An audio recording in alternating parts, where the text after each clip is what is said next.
Well, how's it going, everyone? Josh Rosales here, and welcome to another edition of the Break Thru podcast. I am super excited to have Chris, and I'm crazy excited to have Noah here on the podcast with me. And we are going to be talking about, you guessed it, entrepreneur. We're going to be talking about breaking through mindset. We're going to be talking about don't throw in the towel. Use that towel to wipe the sweat off your brow. And we're going to just talk about encouragement and uplifting and inspiration and keep going and don't give up. And even though it's towards the end of the year, you still got to keep working and keep grinding and keep hustling because, you know, just because it's the end of the year and it's Christmas time and everyone's focusing on buying gifts, you know, there's still sales to be made. There's still work to be done. And so there's always time for family, and we want to spend time with family. But we definitely want to make sure that there's a lot of entrepreneurs out there that are probably depressed and probably, you know, this isn't a happy time for them. But we want to encourage you. We want to uplift you. We want to show you that you can make it through and you can hit the finish line. So I'm super excited to have Chris, Beverly with me, and also Noah as well. And we're just going to have a great conversation. And so without further ado, Chris, thank you so much for accepting my invitation. Noah, thank you so much for introducing me to Chris. And this is a perfect example of how networking is supposed to be, right? It's like you continue to network every single day, and you network on social media, and hey, you need to meet this person, you need to meet that person. And you talk about, we talk about networking as well, because it's like everybody has a story, and it's like every day you wake up, and it's like, I tell people every day I wake up, I'm like, who am I going to be able to network with today? Who am I going to be able to meet today? What stories am I going to be able to hear today? And that's kind of what makes me like so passionate about waking up in the morning. It's like every day is a new day. Every day is a new day to meet someone and to network. And so both of y'all, thank you so much for coming on the Break Thru U podcast. It's great to have you. Yeah, I appreciate the opportunity, Josh. Look forward to, you know, getting this thing going and connecting and seeing what we're able to accomplish together, man. Like you say, networking, it's all about who you know. And anytime that we can connect and see what, put our visions together and see where we, you know, share similar visions and thoughts about, there's no telling what we're able to accomplish. So, man, I look forward to it. Oh, most definitely.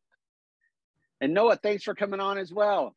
Absolutely, man. Absolutely. Anytime, you know, we had a great meeting, and I immediately knew that you were a guy that I needed to connect with, Chris Beverly. And, you know, the world works in a funny way. You know, people who have the similar motivation and drive and, you know, have determination, we kind of all drift together, right? So I knew the first time we met, we all had to, you know, hop on a call and make something shake. So. Well, that is cool. You know, I guess I'll start from the beginning. You know, I was on social media. I was on Facebook, and it was right before Thanksgiving. And I saw on this Facebook page, I think it was Mr. Murfreesboro. And I was like, holy cow, all these styrofoam plates that are being filled with food, and, you know, you're piling them up and getting ready to go feed. I didn't know. I read the post and feed these kids in Murfreesboro that I knew that we had some homeless kids, but I didn't know the magnitude of how many kids that we have that are homeless here in Murfreesboro. And then I was like, holy cow, like I got to connect. I got to figure this out. I got to figure who Noah is. And so with that, you know, just connecting with you on social media, and then meeting you at Starbucks, and then you connected me with Chris, and then, you know, getting our schedules together to come on this evening to have the podcast. Like, I'm just crazy excited for that. And so with all of that being said, you know, networking, I'm just going to jump in here. Like, networking is like so important. You see it every day in your businesses, and not even really businesses, just in life. I mean, and I had a guy come to the bank the other day, and he asked me, he said, Josh, he goes, why do you network? Why do you do nonprofit? Why do you do all this stuff? You don't even get paid for it. And I was telling him, I was like, you know, the reason why I do all these things is because I do get paid. I may not get paid dollars and cents, but there is something that money can't buy. And Chris and Noah, I'm telling you, you probably know this. Someone told me something, and it stuck in my head. They said, there's places that relationships can only get you into that money can't buy.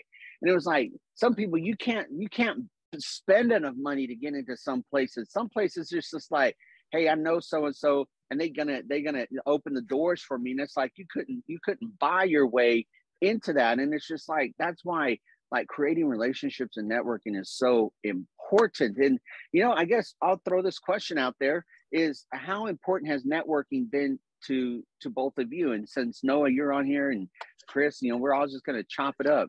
Absolutely. I want Chris to tell this quote. He's always told me, and it has something to do with the premise of getting in certain rooms and some people paying for them. Chris, do you know what quote I'm talking about? I don't know which one you There's so many.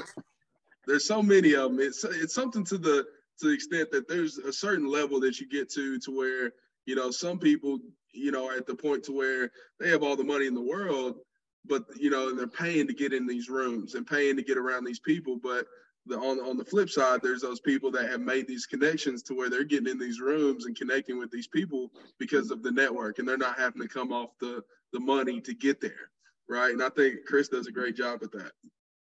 Yeah, absolutely. And I mean, I think it's creating that value for yourself, right, within that relationship. And obviously, like, relationships in my industry are the most important thing, and the second most important thing is maintaining those relationships. So, with networking and coming on there, and I tell Noah, it's the real, what I say, the real bosses, and what I would tell my clients are not the guys that can walk into a nightclub or walk into a restaurant and spend $5,000, $6,000, $7,000, $10,000 on a nightclub night out or a dinner night out, right? The real bosses are the ones that have it set up for them through their relationships, through an owner, through a promoter, or, through somebody, a relationship that we set up, maybe through a social media deal, right? That you walk in there and you get that same meal for discounted or for free, right? Yet the guy sitting next to you who's coming in there wants that same service as you, but he's paying for it, so it's levels to it, to where it's like, real bosses are the ones where, and I use a nightclub, for example, to them, is that you walk in, you can spend, $5,000 on the nightclub. The guy spending next to you spending $5,000. If they don't know that those relationship, that those bottles that are coming out, you're getting for free, who's walking out with $5,000 extra in their pocket compared to the guy beside you? Who's the real winner there? Not how much you can spend, not how much you can spend. It's about how much you can save. And, relationships, obviously, what creates those opportunities to save with that. So, I mean, it's definitely, those opportunities. And, I think, Noah, what you, where I probably going with it from what I stemmed is like the real boss is what you can receive for free or for discounted, not what you can buy. It shows the real level of relationship and that real level of what status you're on, from that. When people want to gift you things and people want to connect with you and people want to be around you, it's obviously within the relationships you've built for that. No, sure. That's totally true. That's what's up. So let me ask, so getting to this point where you're at, was this instilled in you as like growing up, as being like an entrepreneur, or like just the relationships? Were you always outgoing? Like take me back, both of you, take me back to where, like, what seeds were planted early on to get you to where you are. No, you want to go, or you? No, you got it, brother. Go ahead. Man, so my biggest blessing was I knew what I wanted to do at an early age. I had How no early background was in it, and this is dating back to 13, 14 years old. I knew I wanted to work in the industry, and so it started. The best thing my dad ever told him. I came to him, and I was living I'm originally from Smyrna. So I was living in the Nashville area and was going to Nashville Sounds games and was developing relationships with some of the Nashville Sounds minor leagues players, and started making connections with them and some college guys and players, were making comments like, oh, you should be an agent one day. And I never knew what a sports agent was. I had no background. My parents didn't work in sports. I had nothing. And I go to my dad and I say, hey, I want to be a sports agent.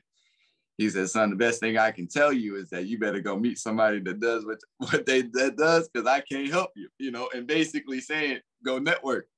And I took that literal and started networking ever since. And, with that, I started putting myself in position to make connections, relationships, getting into 15, 16 years old. I was, the night before Tennessee Titans games, I wasn't going to high school parties. I was going and spending nights in a hotel visiting the visiting teams that would come to visit and play against the Titans. So I would go into those hotels, meet those players, make relationships with those players at a young age, but then their representation, their agents, those people that I wanted to become would be the ones, you know, coming to visit their clients, just like I'm doing now.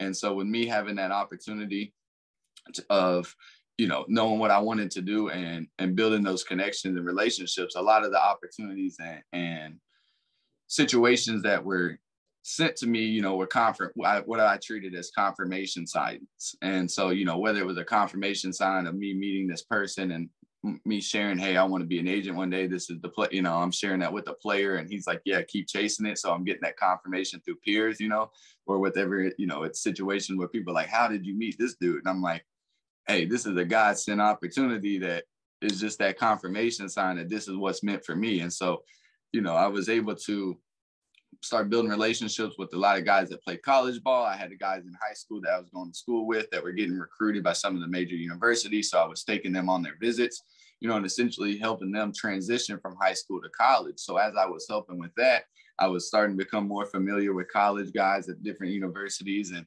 they were understanding the transition they were making from college to the pros, and realized, you know, I was just in high school helping these guys do the same thing. So I was able to make connections with a lot of Tennessee Titans players at that time, you know, and once I understand the transition. So I was able to get on with, you know, some guys like Justin Hunter, Jarrell Casey, Delaney Walker. So this was, you know, going in 16, 17 years old, still in high school. I was able to work with some of those guys and would, you know, just simply went to them like, hey, I don't want an autograph. Like, I want to meet your agent, or, you know, Drew Rosenhaus, I want to meet your representation, or, hey, can I work this event for you? And they're all for it because they're used to getting the autograph or the, can I have this? Can I have that? So when they're like, why do you want to meet my agent? Like, hey, this is how I'm going to get my foot in the door 5 years from now when I get out of school. I'm a 16, 17-year-old kid. They're all for it. And so then I was able to get some opportunities and then present some opportunities to their team once I got that credible connection or that credible introduction to their representation. And then learning that, you know, a lot of these agencies and their representation would be based out of town, whether it was Miami or Chicago, LA, one of the major cities, to where I was like, hey, you know, I'm a high school kid that wants to be in your shoes one day. You know, obviously I'd ask those questions, but like, how do I get the opportunities to work? I'll work for free. Like, I'll grind, like whatever it is I got to do to get my foot in the door. So I was able to earn those opportunities by having the relationships with the players, to earn the credible introductions, to have the credible relationships, to earn the opportunities to gain the experience needed to make it in the industry. So I was able to work some events. I did some youth football camps. I did some charity nights, did some different events for different players while I was in high school. You know, had players come to the high school and do autograph signings for our, you know, school softball team fundraisers and stuff like that. So was able to basically learn the game a little early through the internship of it. And so knowing, you know, my plan was to go become that agent and follow that. I, you know, graduated high school, started getting on, you know, learning the industry more and more. I was obviously able to dedicate more time into the industry, realized that my passion was more so on the marketing side of things, not the agent route of handling the contract numbers of, you know, I didn't care what a guy is making 2 years from now, that what a player should be making this year. You know, the salary didn't matter. I wanted to be able to, you know, if I have a mom hit me up and say, hey, I got a kid in the hospital that's battling cancer and wants to meet your client, like I want to be the one to make that happen. So I also knew I didn't want to work for a team. You know, I wanted to go on to the player representation side. So as I started working with getting these opportunities through these different big time agencies based out of these big cities, I realized the marketing route where my passion truly was. And so I was able to lock in, you know, I moved to Texas, was planning to go to Texas A&M to get my sports management degree. When I moved there, I was working with a marketing agency, handling the same things that I'm doing now for clients, and was, you know, bringing guys in and, you know, doing my job there. But I was on such a low of a totem pole that I was getting pennies in return, you know, and I felt with my worth, I should at least deserve, you know, a quarter or a dime, something, right? You know, something more than some pennies on that. And so I was going through that process, trying to figure that out, was going, you know, getting my classes that didn't transfer before I went to Texas A&M. Ended up meeting my business partner, Matt Silverman. He was going to school at University of Arizona. We met working at doing an event within the industry together. We ended up realizing we had some of the same passions, same mindsets on some things, and decided to launch our own company, Lionhearted Sports. So we both bet on ourselves, started our own company, we're going into our third year of having that. We handle full service marketing and management for multiple athletes. And, you know, we work with about 15 different athletes on an exclusive basis. And then the good thing about marketing, and a lot of people don't understand, they're like, how do you know all these clients? Like, how do you know these people? How does this work? And so, you know, what it comes down to, and to circle back into the main point of that is the relationships. And so with me, if I was an agent to where I handled their contract on the field, you know, that's only one person can serve that service. So with me, when it comes to marketing, is that I tell these guys, like, hey, even if I just, you know, I could walk up and meet you right now and say, you know, I don't want a contract with you. I don't want to sit here and ask for anything up front. I just want a relationship with you because, yeah, I get it. You might be playing for the Denver Broncos right now, but next year you might be a Tennessee Titan. And my boy Josh Rosales got a friend who's opening up a pizza place out there and wants a Titans player to come, and he'll pay him $2,500 an hour to come sign autographs. And I call the player up, he's not caring who represents him. He's caring who's putting money in his pocket. So ultimately, for me to be able to, you know, I don't get paid unless these guys get paid on a basis of, you know, a deal like that, to where it's like, as long as I have that relationship with them, we're able to make money together. And so, you know, ultimately it shows you how important of having these relationships are. And when it comes to that, I work with, you know, over 100 different clients, whether it's basketball, baseball, football. I got actors. I got guys that's a Power Ranger, you know, that I do work with. So I'm able to work with a lot of different people. Yeah, and hey, shout out Jay Fight, man. He's a first Black lead Power Ranger, man. So he's a history man, doing his thing. So been able to, you know, build a lot of relationships, meet a lot of people, you know, get a lot of opportunities. You know, like I said, I'm in the third year running my own company with Matt. You know, it's my right-hand man through all of this. And, you know, we're just keeping this thing rolling from there. That's cool. How about you, Noah? I know you're with Good Time Tommy and selling real estate. And how has your journey been? Man, it was something that hits a lot that I feel like we need to put a lot of emphasis on with Chris's story, and as well with my story and a lot of other people's story that I hear, is that, you know, Chris was willing to put in the work without looking for an immediate return. And a lot of people nowadays, they want that immediate return. They want to get in industry, into a craft, and they want the return right then, right now. And you know, very similar to what Chris did, is I got in and I was willing to put in the hard work, hard effort to get the results in the long run. And you know, that's really how it started. And it's kind of crazy that it's a wild story, and I'll keep it as short as possible. But man, it was about 3 years ago. I had organized my first give back event, right? And it was a very simple. It was a canned food drive, right? And it was just me and my buddy, and we were giving out the cans Christmas Day, and we didn't really realize how much work it was gonna be, right? We just had this big goal of giving back to, you know, we didn't even know necessarily the people we were getting hit on. We just knew there was a lot of homeless people out in Nashville. It was cold. It was going to be Christmas Day, and we wanted to give back and help them in some sort of way. So, you know, we had a couple drop-off days, 3, I believe, to where our friends, family, and any people that, you know, caught the promotion or the marketing that we put out would come drop off cans. And the plan was to distribute these cans Christmas Day. So as I'm doing this, I am actually had a good friend of mine. Her name's Taylor. She reached out to me and she said, this was like around Thanksgiving time. She hit me up and she was like, hey, if you don't mind, like, I'd love to help pass out the cans on Christmas Day. And of course I was like, yeah, sure, no problem. It's just me and my buddy. Like, we definitely need some help. But this was a whole month and a half before, you know, we were planning on doing this. So she asked, and it was just something that I kind of just let roll off my shoulder. You know, a lot of people, they talk and, you know, things happen, and it's Christmas Day. So I really wasn't expecting her to be there. So fast forward, come Christmas Day, I get a text. Christmas Day, like, we're about to leave the house, you know, loading these cans up. And she texts me early in the morning, like 7 a.m.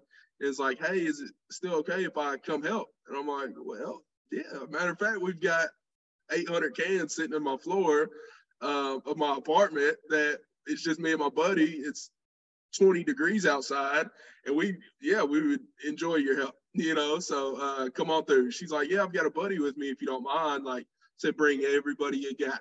I said, bring everybody you got. So she pulls up, and she drives like, a little bug or something, but I see a white truck go by, and the windows are completely tinted. I can't see who's in it, so I'm like, okay, who's with her, right? So I get a knock on the door, and it's Taylor and this guy named Hayden McKee. And this is the first time meeting Hayden, not familiar. I guess they got acquainted somehow. But we really didn't talk much. We just got right to work because it was Christmas Day. It was cold. The door was open. We loaded up all the cans. We went downtown in 2 separate trucks, my truck and then Hayden's truck. And we were able to get rid of, we were able to distribute close to 900 cans. We put them in big plastic bags and went underneath the bridges, and really we were just driving around Nashville. We didn't really have a good game plan, right? We just had good intentions, and we went out, and it took us probably about 5 hours to do that, but we just drove around Nashville, and anybody we saw that was on the side of the road that looked like they could use some food, we would stop and hand them food.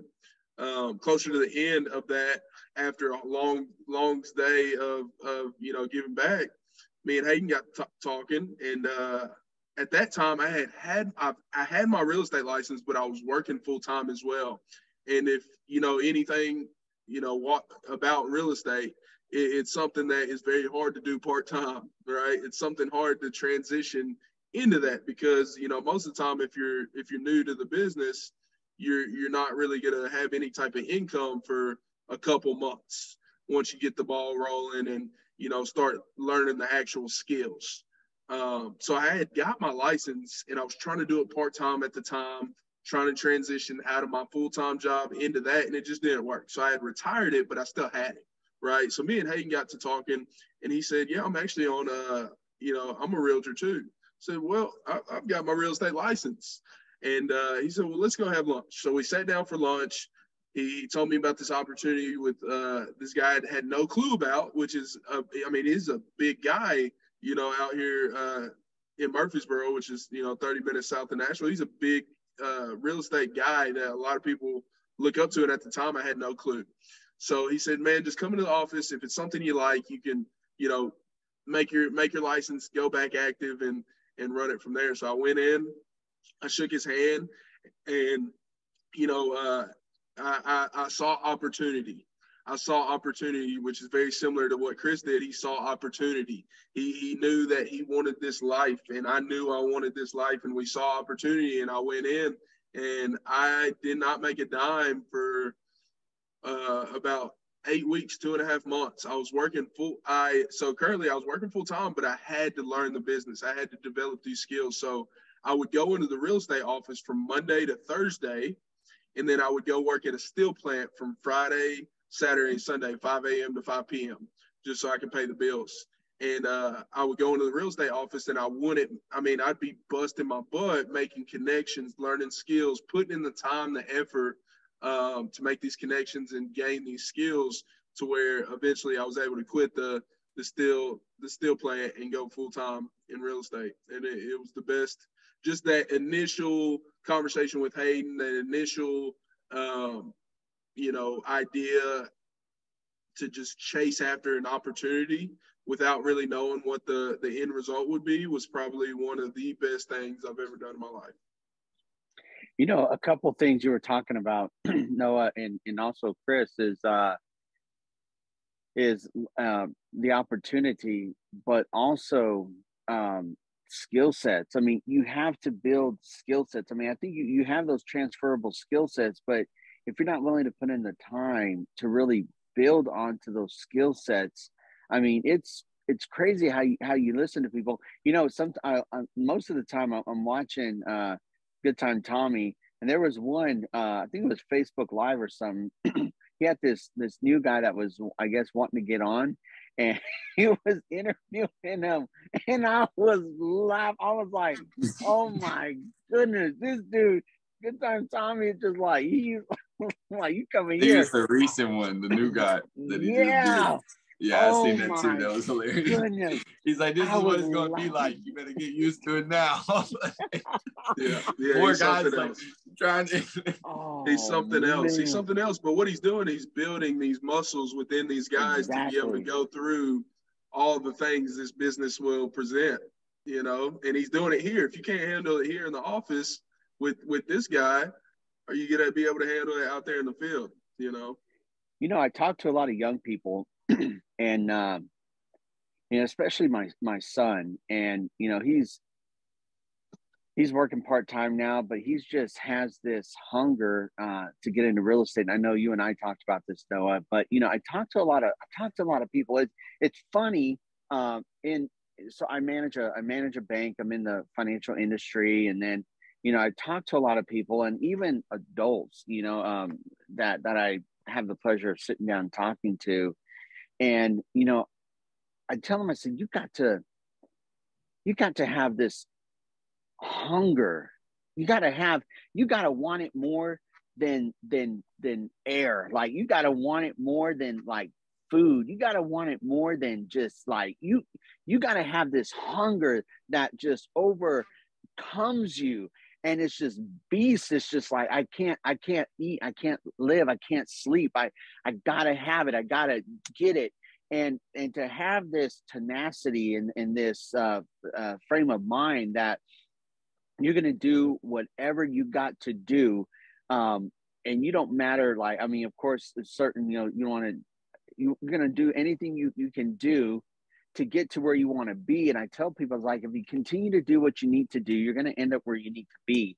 And along the way, it's just to continue to build skill sets. And I really feel that, you know, both of you didn't get to where you are just by saying, oh, hey, I want to be at this, you know, I want to end up at this certain place, being a real estate agent or being, you know, a major league baseball player, NFL player, NBA player, like a rep and handling like their marketing and all this. Like, I just didn't, like, it took skill, it took time to really put in the time and the effort to learn and understand the game and to study it and to be a student of the game. And, you know, a lot of times I tell people, like, I'm a manager and yeah, I'm doing nonprofit, but I want to be a student. Like, my number one is I want to be a student. I want to learn. I want to learn from everyone. And so I think a lot of young people nowadays, you know, it's really unique, or it's,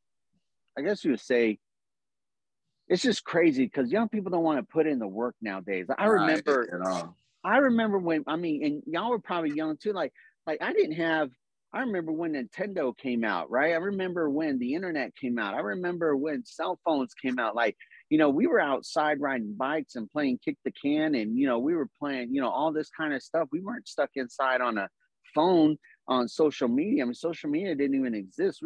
I think it was like MySpace or something like that was still out there. And it's just like, young people don't understand, and they want instant gratification, and they don't understand that you've got to put in the time and the effort to get to where you want to go. I heard someone say, like, you got to fall in love with the process, and you got to fall in love with the pain of the process. And if you can fall in love with the pain of the process, like, that's where your character grows, and that's where that's what makes you and develops you into where you are today. What do y'all think about that?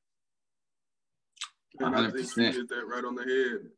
Yep. Yeah. I mean, I think, you know, entrepreneurship overall, right? It's peaks and valleys, you know, so like the lower the valleys you go through, the higher that next peak is, but you got to climb that mountain, right? Like you want to, and I think if you want to enjoy the highs, you know, you have to love the lows too, and you got to love every bit of the process, you know? So I think absolutely, like, it's a process you got to love. And that's the biggest thing I tell people now. They're like, what do I got to do to get in your position? You know, I'm 26. So, you know, I'm thankful and blessed to be in this position at 26, but tell people, you just got to grind. You know, I'm nowhere near where I want to be, but you just got to go grind, like consistency. And I mean, I think that's where me and Noah relate on the most, because we're in a service-based industry that you have to stay consistent, and like you got to grind, because, you know, I tell these guys all the time, like, I can sit here and talk about what I can do for you all day long, but if I don't actually do it, it don't hold no weight. I don't get paid. So it's like, you got to grind, and simple as that. And I think, social media obviously has killed a lot of that, where, people want the instant gratification and want it to go now, and I mean, it's crazy because social media is such a good thing and a bad thing at the same time. And I tell people, if it wasn't such a lucrative tool in my industry, I wouldn't use it. But I mean, just the networking and the opportunities that come from it. But it's like people get on my social media and think I live a perfect life. They think I don't go through nothing. And I'm like, just off of a Instagram highlight reel, you go through my highlight reel of life and you think I don't go through nothing? And that's, if I can say that, I know I'm not the only one, that feels that way.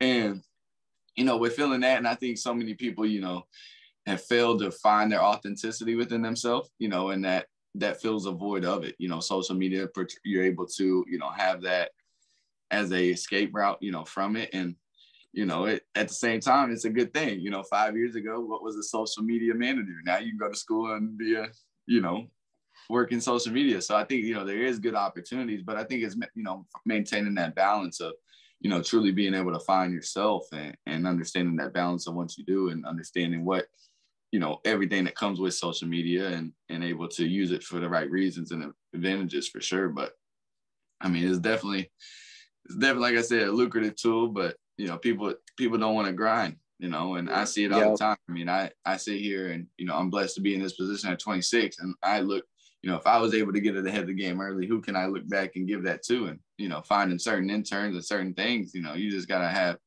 that drive. You got to have that drive and want it. Go ahead. And I think we see these guys, and women as well, but we see these people that, they almost look like they look like a superhero because they have this drive, and it's like they stay so consistent and they work so hard.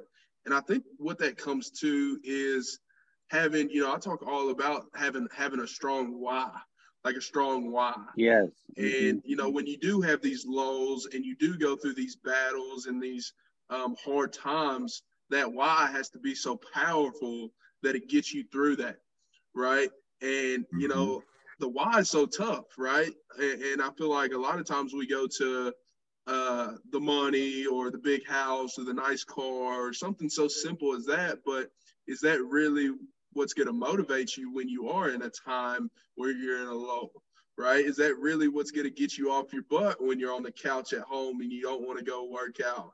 Is that what's that why? And that why has to be so powerful. And it's something that I'm still working on myself, right? And it's something that changes. It's not something that you're going to set in stone, put it on paper. And that, I mean, it could be very well, but I know what, motivation, where motivation comes from is new information, right? And so when I'm presented with some new information, I get some new information, that's what gives me motivation, right? Exposure gives you motivation. This is why I feel like exposure is so very important, right? I've been able to have the opportunity to, roll around with Chris and, some of his guys and the life that they live, how they move, that information, that exposure that I got is motivation for me to do bigger and better things here, right? To experience those things on in my life, right? So I think having a strong why, getting exposed to things so you can feed that why. So when you are in these lows and you are going through these battles and these different tests, that why is so strong that you can prevail and prevail and prevail. And I think that's what a lot of these guys, people are doing. They have a strong why, whether it be money, whether it be family, whether it be a lifestyle. I feel like their why is so, or just giving back in general, right? I know Chris lives by this. He says, be who you needed when you were younger, right? And that's his why, because he didn't have certain figures in his life growing up. So he wants to be that person for kids on the way up, right? That's a very strong why, to where in times where he might not want to go to this charity event, he's going to remember that, be who you needed when you were younger. So that's a super powerful why. And I think somebody who's struggling with, locking in and really, hitting that pivotal point in your life and in your career to where you are going full steam ahead, I think what you need to do is really sit down and figure out what your why is. No, I totally agree, 100%. Talking about your why and talking about getting to where you're at right now, of course, you know, I feel like through your life and through your journey, you know, you didn't get there. You didn't get there on your own. I think mentorship plays a huge role in it, and mentorship could come in many different ways. During y'all's journey, like, how has mentorship played a role in getting to where you are? And, you know, for me, you know, you know, I have to say, you know, when I was younger, that you know, my father was, you know, he's always been in the picture. He's, you know, great dad, but it was to a certain point where it was kind of like I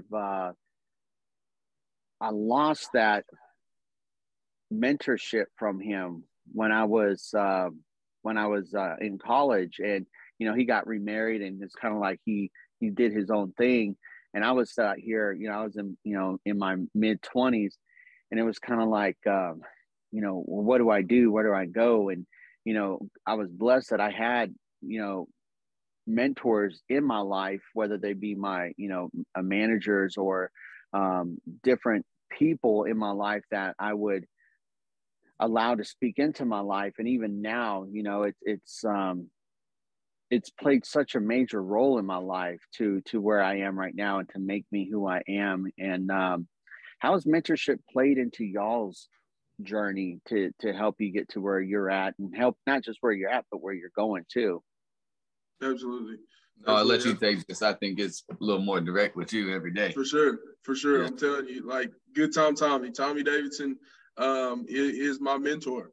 I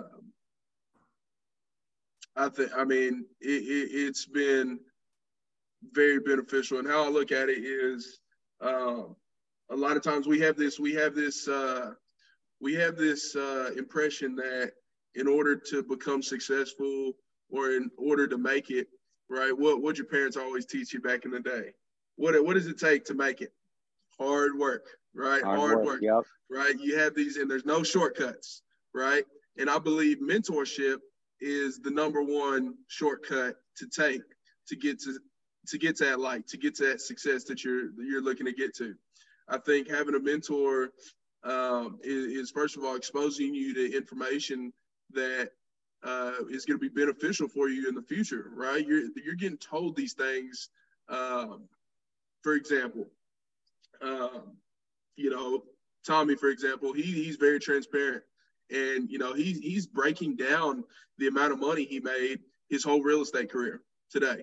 That's what he did. He started the business in 03, and he's breaking down every single year what he made. And he's there was a very it was a stagnant time. It was from 03 to like 2012. He couldn't break over 100,000. That was just there's something, he couldn't break over that number. And then you see he's telling us from 12 to 13 to 14, it's just going up, and now he's way beyond that 100,000 mark. And you know, he's telling us this information, being very transparent on his funds to really break down, okay, now what was the difference? What happened in this amount of time? So having this mentor, being able to, you know, be very transparent and you know, tell us about the experiences he went through, especially, you know, a lot of times the mentor that you have is going to be, I definitely suggest getting a mentor that is doing things that you're doing, right? You don't necessarily want to just get a mentor that, you know, I want to go to Chris and say, hey, I want you to be my mentor, and I'm in the real estate business, right? And he's in the sports industry. That's not really the direction I'd go. But, you know, typically your mentor is going to be in the same industry, and having that mentor that has went through these things and have experienced these things, it's like a parent, right? It's like a mom or a dad, right? They're teaching you, they're telling you, look, don't put your hand on that stove because it's gonna burn you, right? And it's the same thing with a mentor, right? Hey, don't do this, right? Make sure you get this contract signed. Make sure you do it this certain way so you don't get burnt.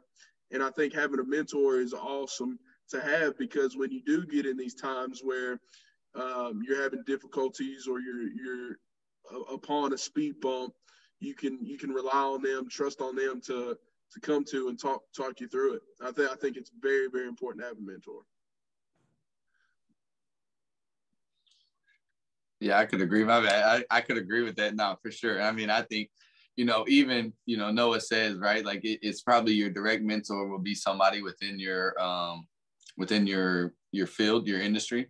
But I think, at the same time, like having guys that, see, like I would consider Tommy a mentor for me. And it's not anything to do with real estate, but it's certain things that I see what Tommy does. I see his passion into helping other people. I see Tommy's goal of putting other people in a position to win. Sure, he might benefit from it, but he's going in every day to put it. He doesn't have to do that, and sacrifice what he's doing. And so, just seeing some of the programs and so what his passions are, and that's somebody I want to be around. Then obviously you get, well, who do you know, right? Like the relationship, the connection stuff. So I think ultimately, it's a set of standards you have for yourself, and that wherever it is, everybody in your life serves some type of purpose, whether it's a mentorship and something I tell everybody, right? Like if they're, a young person comes to me, like, what can I do? And I mean, this is anyone, any entrepreneur, whatever it is that, look at it, we're all our own puzzle piece, right? And when a puzzle piece is started, it is a piece of cardboard paper that has no paint on it, no color, nothing on it. It is just a piece of cardboard, right? But over time, you have to paint that picture. You have to critique that piece. You have to edge out those edges. You know what I'm saying? No puzzle piece is just going to be a perfect fit.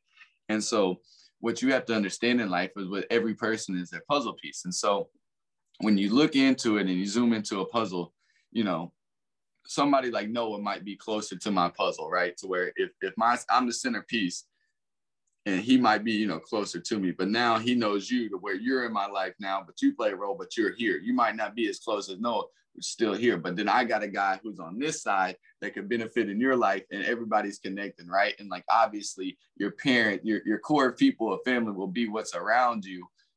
But ultimately, there's people that come into your life that might come in and you think is a close fit, but then they put those pieces, in it. And then you realize, oh, you got to shape it around, turn it. Nope, that's not where it goes. Some people come into your life and they deserve to stay in your life, but they're a corner piece. They're more at the edges. They don't have as much access to you, those types of things. And so what I say with that is like, what is everybody serves some type of purpose, especially within that puzzle piece, just how big as it is. And so when you zoom out, it makes up a beautiful picture that everybody serves their role within each little piece. And if that one piece was missing, it would definitely be noticeable. It wouldn't complete that puzzle, but also understand that within each piece going closer to it, that, to that core of what that value brings. And so I think definitely, when it comes to that mentorship and when it comes to that, I just, I look at it as who are these puzzle pieces around me and what value do they bring, and for what reasons. And so obviously everybody comes into your life for those reasons. It's just your job to identify that and see what you can connect on and go from there. From that. Man, that was powerful, Chris. Dude, I love that. I love that. I'm thinking about that right now. And I'm like, wow, that is crazy. That is crazy. That's what I always say. Critique your puzzle piece. That's what I could tell anybody. Critique your puzzle piece and understand your piece might not fit best in somebody else's life puzzle as it does for theirs. Who they have, and it just all comes together. And if you look back, everybody that's listening to this or will listen, all their relationships came through different puzzle pieces. And I'm the first one to say, like, I'm closer with people that I met through somebody else that was that puzzle piece that connected us, and it's deeper than that. So it just goes to show you, that level of what it takes from that, and just, adding those puzzle pieces to it. And sometimes, like I said, you get these puzzle pieces and you think it might fit, but really it's wrong puzzle, or it's, those things, and you make those moves accordingly. You know what? That's so true with the puzzle pieces, because when it comes time to give back, especially with the Thanksgiving event, Noah, it's all those puzzle pieces came together to help out, and it's so true. We need those puzzle pieces, and I think we have to understand who we are and what piece we are in that puzzle, and we have to be okay with that piece, right? Because it's like, you can't say, well, I'm going to be next to the center, and everybody fight to be next to the center. You have to know, hey, you know what, this is where my place is, and I'm okay with that place, because like you said, Chris, that place that piece serves a purpose. And like you said, if that piece was gone, it would definitely be missing. And so it wouldn't complete the man, picture. It wouldn't complete the is puzzle when you zoom out. It might, maybe when you zoom into that event, that event might go on, but you zoom out a little bit and that bigger picture, it wasn't what it could be if you had that other puzzle piece there.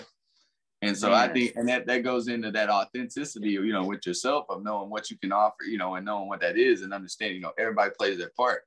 And I think that's what's so good when you connect with people that are outside of your industry, right? And that's kind of the touch on that, is that people have so many different lanes that they can add value to. And then when we come together and put this together, it just makes up a beautiful picture. 100%. Yeah, that's incredible. That's incredible. Here's a question.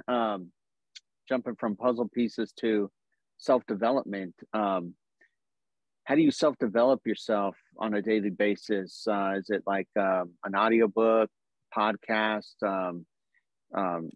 devotion? Like, how do you continue to self-develop yourself to make sure that you're on the cutting edge and that you're not digressing, but you're constantly moving forward? Yeah. No, you want to go with this, or you won't?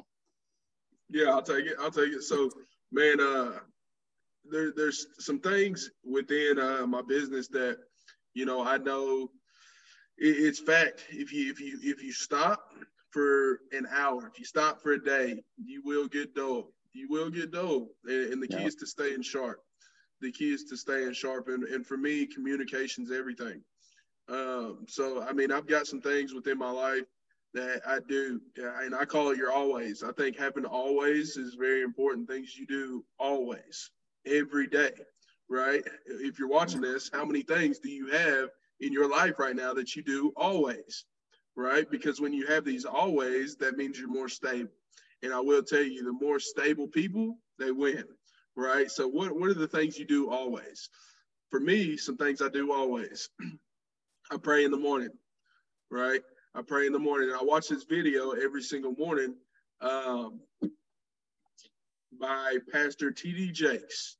It's an 11-minute motivational video, and it's actually not, you know, he's a pastor. He's a very, very powerful and famous pastor, but the video is like 11 minutes long, and it's about him. It's really directing towards not being the title that's given to you, right? So people look at him as a preacher, right? A pastor. And he little do you know, he does a lot in real estate too. And he also does a lot in the community. He does a lot of different things. So that's just kind of a little pump up for me every morning. So I pray, I watch the TD Jakes every morning, right? And these are part of my always. These are things I know that every single day I'm going to do this, right? In the morning, I get to office and I role play. For me, what role play looks like is the communication thing, right? How am I going to communicate with somebody on the phone? How am I going to communicate with somebody at a showing? How am I going to communicate with somebody if I'm out in public and I'm looking to connect with you, right? And this is a 20 to 30 minute role play. And now that I have people on my own team within Tommy's team, Good Time Tommy's team, I'm training them, right? So training them makes, you know, it helps me just as much when I'm teaching it. So that's something I do always. I role play. And then, I've been trying to read a lot more. I slip. That's not always, but that's something I try to do every, you know, as often as possible. And then I also have like some sales training that I do. It's Grant Cardone. And I always watch 4 Grant Cardone videos every day. And that typically takes about 20 minutes. So these are simple things that you can do every day, always. If I had to put the prayer with the TD Jakes and the Grant Cardone, if I had to put it all together, it probably takes about an hour to an hour and a half. And this is something that you can do every single day, always, that will, you know, it's the compound effect. If you do this thing every single day, you get more stable and solid over a long period of time. I mean, it makes a huge difference. And I've been seeing, just staying consistent with that, I've been seeing a huge change in my skills, because I honestly believe if you're not going forward, you're going backwards. It's not, you're never in the middle, right? You're either going forward or you're going backwards. So I constantly try to strive to go forward and better my skills, my communication, and doing these trainings, working on my faith and working on my, you know, my communication to consistently go forward. You know, Grant Cardone says something, and I love Grant Cardone. I watch him every day. I've read his books, but he says, you know, success is the difference between your potential and your reality. And he says every day you got to work that gap. And I'm just like, man, that's my thing. Every day is like, I gotta work the gap, work the gap, work the gap, work the gap, work the gap. And that is so true. 100%. 100%. I mean, it's a process. I mean, for me, kind of with that, man, I think, you know, with Noah, kind of to veer off a little different, and, you know, something that I speak on heavily, but, you know, I'm very open about, and, you know, even with my clients, and understanding that is understanding, you know, if you're not 100% mentally there for yourself, you know, then you'll never physically be there for yourself. And so, you know, basically for me, especially, you know, with what this year was. What was that again? What was that? You said if you're not 100%. If you're not 100% there mentally for yourself, you'll never be there 100% physically for yourself. And so with me is that what I you know, with my, not that I'm not always looking to progress or looking to level up, but I think, you know, just to be real on this podcast, and to, I'm sure a lot of entrepreneurs and listeners to go through on this is, you know, understanding that, you know, mentally the roller coaster that entrepreneurship will take you through. And so with me, I think, you know, I kind of battle up, you know, I go 115 miles per hour in a 70 miles per hour zone every day, right? Like, that's just how my brain works. It's a fast-paced industry. This is just how it goes. And so with me, it's able to find that balance of being able to slow down, being able to take that time, and taking family time, and taking time about my friends, and having that personal me time, and finding those things for me. And so I think that's very important for entrepreneurs to find that balance with that. And so, you know, with me is that focusing on that, you know, really, how do I mentally sharpen myself and take care of myself, whether it's through these practices or whether it's through talking with somebody, you know what I'm saying, or going through that. So I think it's a combination of multiple things that go into those, you know, to make yourself mentally sharp. You know, something I have a mental health coach that's amazing, does our things with our athletes that, you know, I talk to. And so that's, you know, certain things that I do, probably not on a daily basis, more so on a weekly, monthly basis, but, you know, ultimately to push me to that higher peak, you know. And we have practices and practicalities and certain things that we could have a whole nother episode on that could really dive into some stuff, you know, right, on those types of things that really help people. But definitely, though, you know, putting those practicalities in place, and really focusing on like how to mentally sharpen yourself and take care of yourself mentally, you know, to be able to perform at your peak for you physically with it. And so I think, you know, kind of with that is like, obviously those day-to-day things, those practicalities, like Noah, you know, talked about, but I think it's very important, you know, that any of these listeners understand, you know, that mentally you got to be just as sharp too. And sometimes you can't do it on your own. That is true. That is so true. I know that oftentimes, you know, I'll sit with someone, a friend, and we'll just talk. You know, I got a neighbor, and he's a commercial lender, and, you know, we'll just pull up some lawn chairs at my house and we'll just talk. And, you know, for me, it's like every time I have a conversation, like I strive for it to be purposeful. Like I want to walk away with both adding value and receiving value. And there'll be times when we're sitting there and just ideas just start coming, and it's just like, oh, that's a great idea. Oh, that's a great idea. Or how about this for your business? Not for you.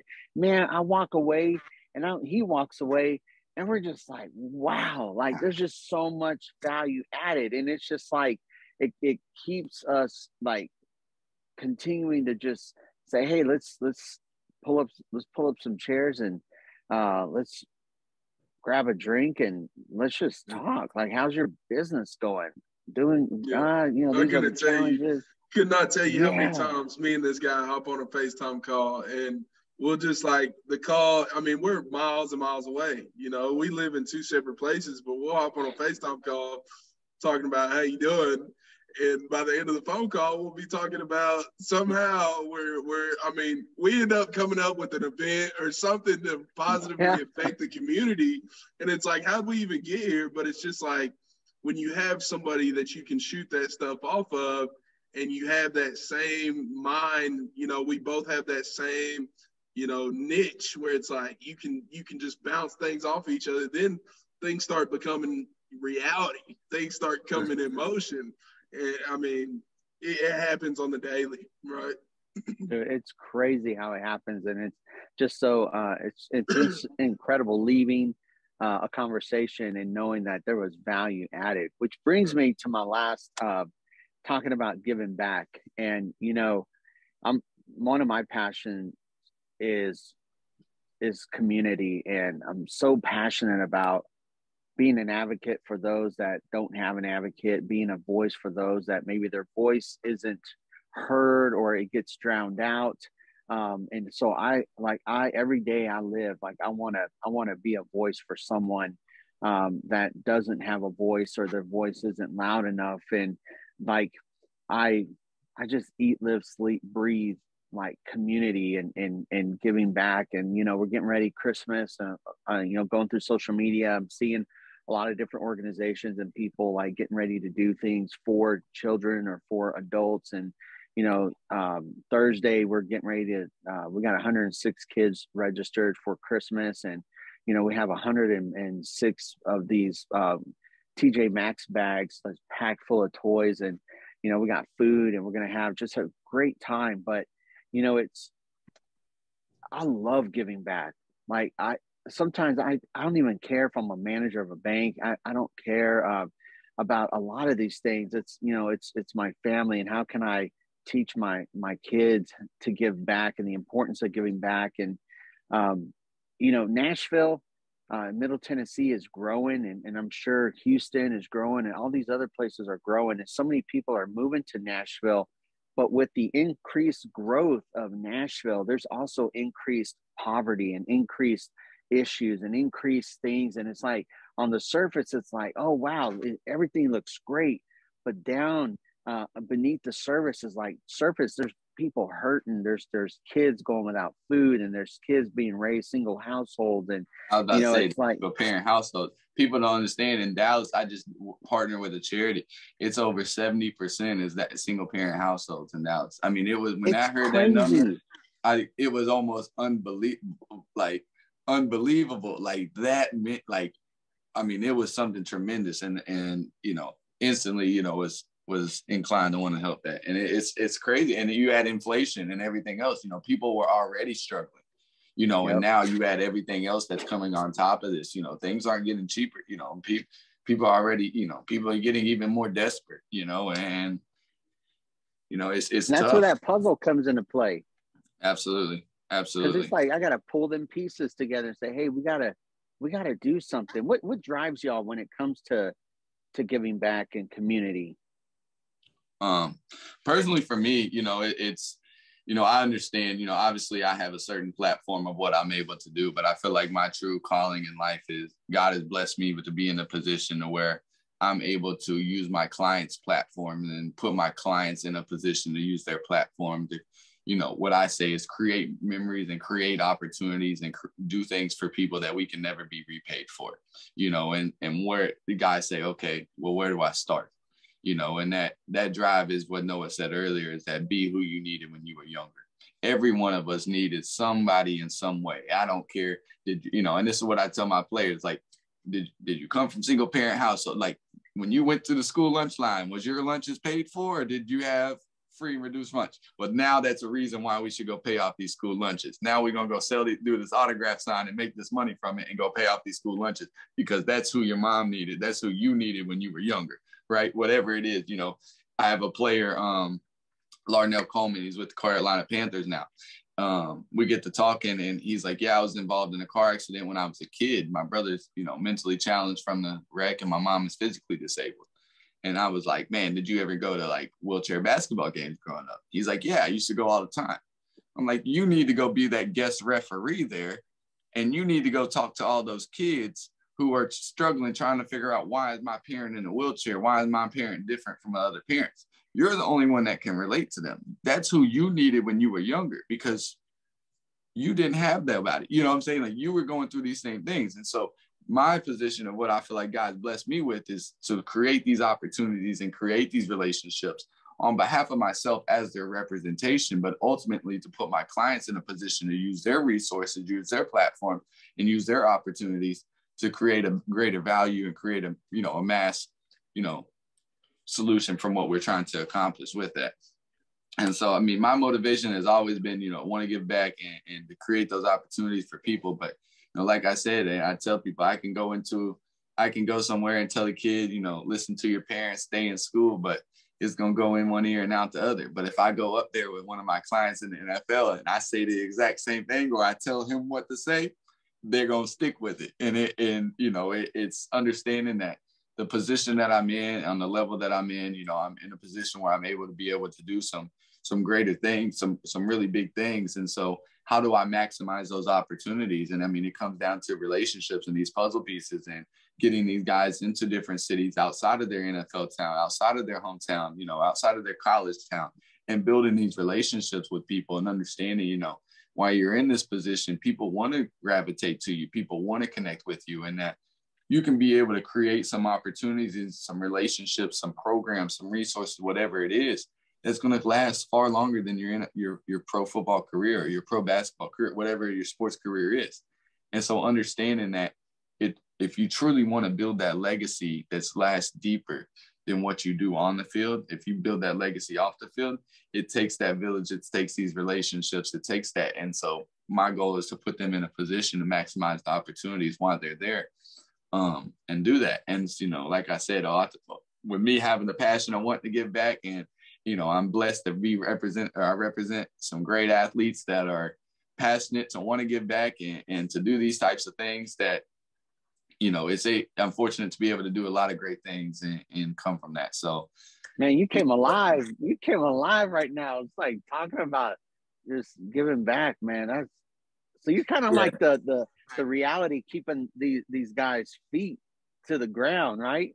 Yeah, 100%. And you know, at the same time too, though, I sometimes of course want them to remain humble through this, but I don't want them feet to be on the ground. I want you to realize you're a little bit higher than what you used to be, because you grinded hard to be in this position. There's only 1,300 guys in the NFL. There's only 400 guys in the NBA. You can do things that us three can't do. You're blessed to be in this position. Whom much is given, more is required.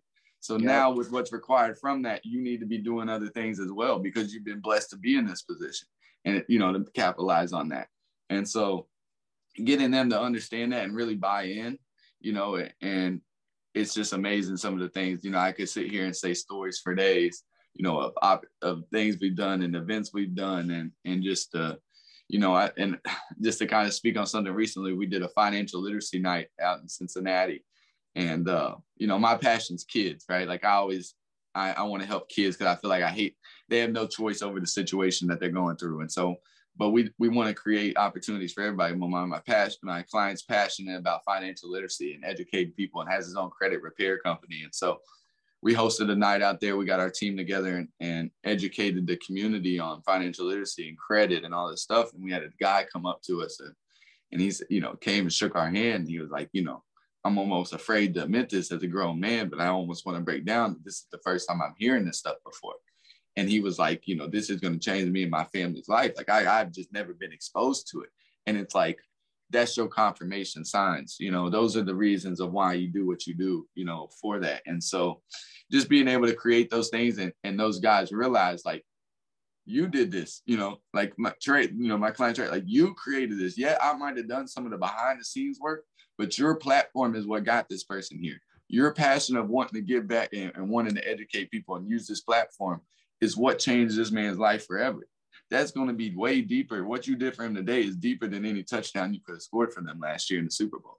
It could be anything that you taking a kick back to the house for a touchdown, first play of the game. That doesn't hold the same weight that you'll change this man's life and the family's life. And if you're truly passionate about changing these people's lives and changing generations and, you know, truly creating that legacy you want for yourself, you know, that there's a strategic formula of what to do it. And that, you know, I'm blessed to be able to be in that position to be trusted by a lot of these athletes to be able to do that. And so, I mean, it's, you know, a lot of this stuff, you know, is God sent, you know, and like I say, it's confirmation with me that where I know that when this stuff happens and these situation things, that's my motivation. So, I mean, any theory, I guess I could give out motivation wise to anybody listening is that when you get these confirmation signs, whether it be from your peers, whether it be from yourself, whether it be, you know, from God, that's got to be your motivation to take it to that next level. If, you know, and what I tell these guys is that, you know, we can impact one kid, we can impact 10 kids, we can impact 10 kids, and we can do 100. And we do, you know, and it's just so on to where, you know, plan on having their own football camps where we're touching 1 million kids in the summer, you know, and hosting football camps all over the country with different clients and touching these guys, you know, and it's levels to it. But it's just got to be motivated and, you know, go like, you know, have the guys that are willing to want to give back. But to be able to do it, like I said, to circle back, you got to have those puzzle pieces in there and those resources to be able to make those events happen. That's true. Man, that was good. That boy's on point. Yeah, no, it is. Man, we got to pass the offering plate. Ooh, preaching. Man, I'm so passionate about giving back, and it's so good. It's like refreshing to be around other individuals that have the same mindset. And, you know, even though we're in different industries, we all still have the same mindset of growth and giving back and leaning on each other, being a part of that piece of that puzzle. So I guess I'm a new piece to the puzzle. Yeah, no, 100%. 100%. And y'all man. a new piece to my puzzle. And you know, I'm a new piece to Noah's puzzle.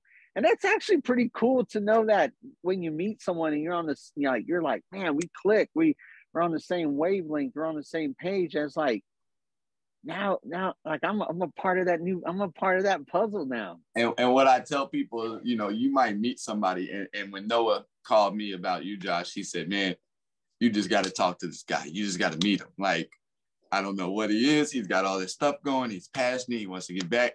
Just, you got to meet this guy. And what I tell that process right there is when you get that puzzle piece and you're trying to shift. How does that puzzle? Is it this way? Is that way? You know, how does that shift? And you know, you got that confirmation, like you're a piece in that puzzle. It's just, how does it fit perfectly? And it doesn't take, you know, sometimes you got to set that piece kind of to the side, do a little bit, and like, oh, perfect. This is where that piece comes in perfect with it, man. And so you got to trust the process on all that, man. 100%. Yep.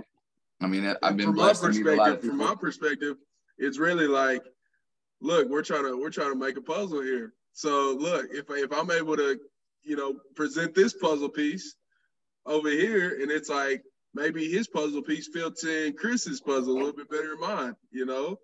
Yeah. It's a very unselfish type of thing to where it's like, hey, we all got a very, very determined goal to, you know, for the most part, I know we all have a good goal of just wanting to help people, right? And wanting to give back and really make a difference in the world. So anytime you get the opportunity to share, you know, somebody else to, you know, put them in a position to make a difference, I think it's very important to do so and not, you know, not be selfish about it.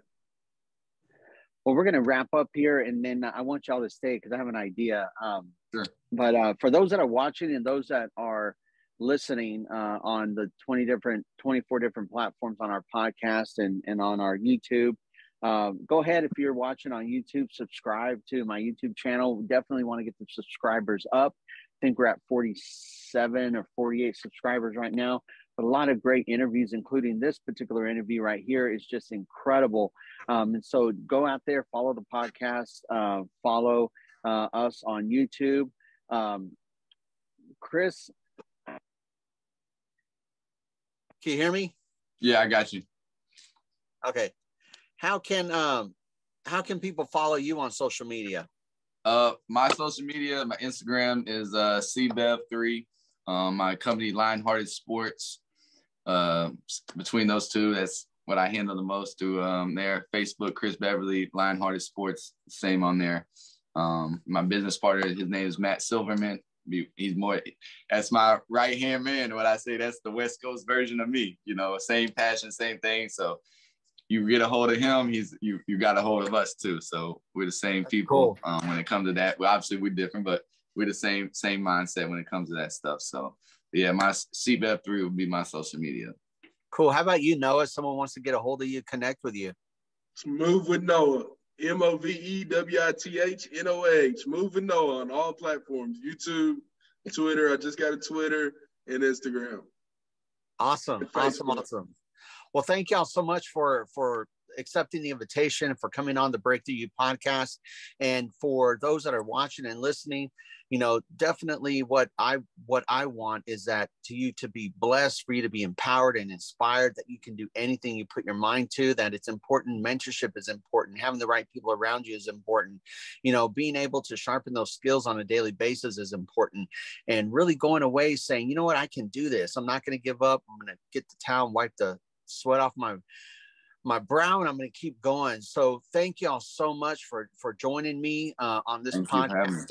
Excited of all the people that are going to be touched by this podcast and moved and motivated and inspired. So from all of us here at the Break Thru U podcast, definitely check us out on social media, Instagram and Facebook, the Break Thru U podcast. And also our nonprofit is Break Thru Nashville as well. Hope y'all have a wonderful day. Thanks so much for coming on.